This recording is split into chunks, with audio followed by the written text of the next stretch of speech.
সুন্দর একটি প্রশ্ন, যেটা সবসময় যুগ যুগ ধরেই এটা আমাদের কাছে একটা প্রশ্ন, যে হিজাব কি আধুনিকতা, উন্নতি, প্রগতি এগুলোর অন্তরায় কিনা।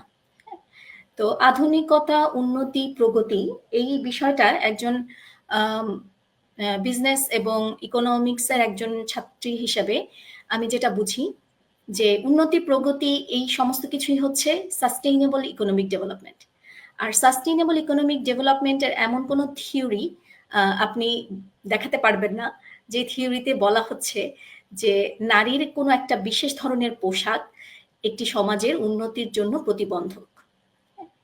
পোশাক এটা হচ্ছে নারীর চয়েস, এটা হচ্ছে নারীর আইডেন্টিটি।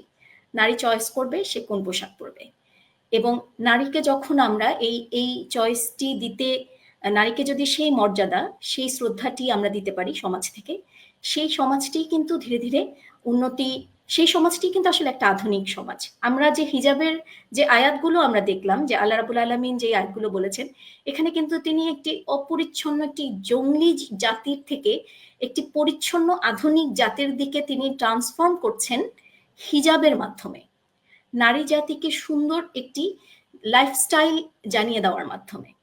হ্যাঁ, আর উন্নয়ন এবং প্রগতি এই জিনিসটাকে যদি আমি আল্লাহ পক্ষ থেকে রিস্ক এই শব্দ দিয়ে প্রকাশ করি, তাহলে আল্লাহ যেমন একজন ব্যক্তির যে রিস্ক, সেটা যেমন ডিপেন্ড করে আল্লাহ রাব্বুল আলামিনের ইচ্ছার উপরে, উইলিংনেসের উপরে, আল্লাহর উইলের উপরে, ঠিক সেরকম একটি জাতির যে উন্নয়ন এবং প্রগতি, এটাও কিন্তু নির্ভর করে, এটাও আল্লাহর পক্ষ থেকে রিস্ক ওই জাতির জন্য। এবং এটাও কিন্তু আল্লাহ রাব্বুল আলামিন নির্ধারণ করবেন আল্লাহ কোন জাতিকে উন্নতি দিবেন, কোন জাতিকে অগ্রগতি দিবেন। এবং যে কোনো ব্যক্তি এবং জাতির জন্য উন্নয়ন এবং প্রগতির মূল বা পূর্ব শর্ত হচ্ছে, আমরা যদি কোরআনের দৃষ্টিতে দেখতে চাই, কোরআনের পাতা থেকে জানতে চাই, তাহলে হচ্ছে আল্লাহর হুকুম এবং আল্লাহর বিধানকে বাস্তবায়ন। আল্লাহ রাব্বুল আলামিন হচ্ছেন রিস্কের মালিক, তিনি হচ্ছে ডিস্ট্রিবিউট করেন রিস্ককে, আর তিনি হচ্ছে তাদের কাছেই তার রিস্ককে ডিস্ট্রিবিউট করবেন যিনি আল্লাহর হুকুম এবং বিধানকে অত্যন্ত স্বতঃস্ফূর্ততার সাথে গ্রহণ করবে। আমি কয়েকটা আয়াত একটু পড়ে শোনাতে চাচ্ছি, যে সূরা শুআরার ২৭ নম্বর আয়াতে আল্লাহ তাআলা বলেছেন, যদি আল্লাহ তাআলা তার সব বান্দাদের প্রচুর রিজিক দান করতেন, তাহলে তারা পৃথিবীতে বিপর্যয় সৃষ্টি করত, এবং তিনি যে পরিমাণ চান তার জন্য ততটুকু রিজিকই তিনি নাজিল করেন। তাহলে উন্নয়ন এবং প্রগতি আল্লাহ তাআলা যেই জাতিকে যতটুকু দিবেন বলে স্থির করেন, আল্লাহ ততটুকুই দেন। হ্যাঁ, এটার উপরে নারীর কোনো বিশেষ পোশাক, নারীকে কোনো পোশাক দিয়ে আবৃত করার এটা কোনো নিয়ামক না। আবার অসংখ্য আয়াতে আল্লাহ তাআলা এভাবে বলেছেন যে এমন কে আছে যে তোমাদের রিজিক দান করবে যদি তিনি তার রিজিক বন্ধ করে দেন। এরপরে আয়াতে আল্লাহ তাআলা বলেছেন, এবং তিনি তাকে এমন জায়গা থেকে রিজিক দান করেন যার উৎস সম্পর্কে তোমার কোনো ধারণাই নাই। যে ব্যক্তি আল্লাহর উপর ভরসা করে তিনি তার জন্য যথেষ্ট।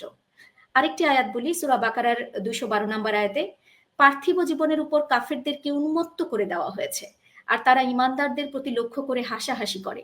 পক্ষান্তরে যারা পরহেজগার, তারা সেই কাফেরদের তুলনায় কিয়ামতের দিন অত্যন্ত উচ্চ মর্যাদায় থাকবে, আর আল্লাহ যাকে ইচ্ছা সীমাহীন রিজিক দান করেন।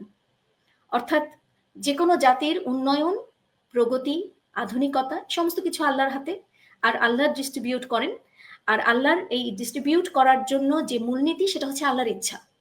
হ্যাঁ, তবে এখানে কিছু পদ্ধতিও আল্লাহ তাআলা বলেছেন, যে কোন পদ্ধতিতে আল্লাহর সেই ইচ্ছার বাস্তবায়ন ঘটবে।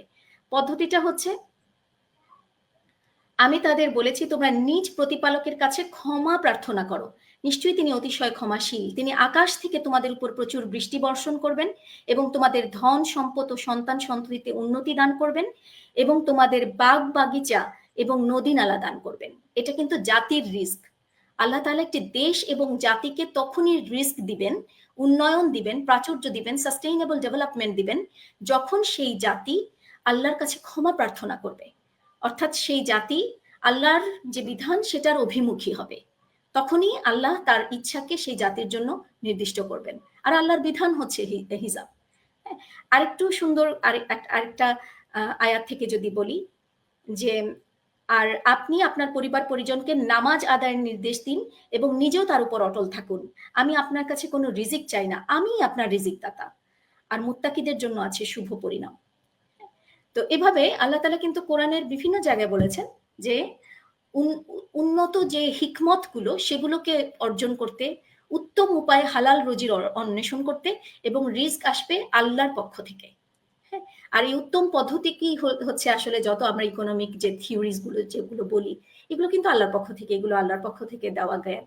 তো এই জ্ঞানগুলোকে আমরা এক্সিকিউট করব, এবং জাতিগতভাবে সমস্ত দেশের সকল মানুষগুলো মিলে আমরা আল্লাহর মুখাপেক্ষী থাকব, আল্লাহর বিধানকে ভালোবাসবো, এবং আল্লাহ রাব্বুল আলামিন আসমান এবং জমিন থেকে সেই জাতির উন্নতি এবং প্রগতির রিস্ক বর্ষণ করবেন।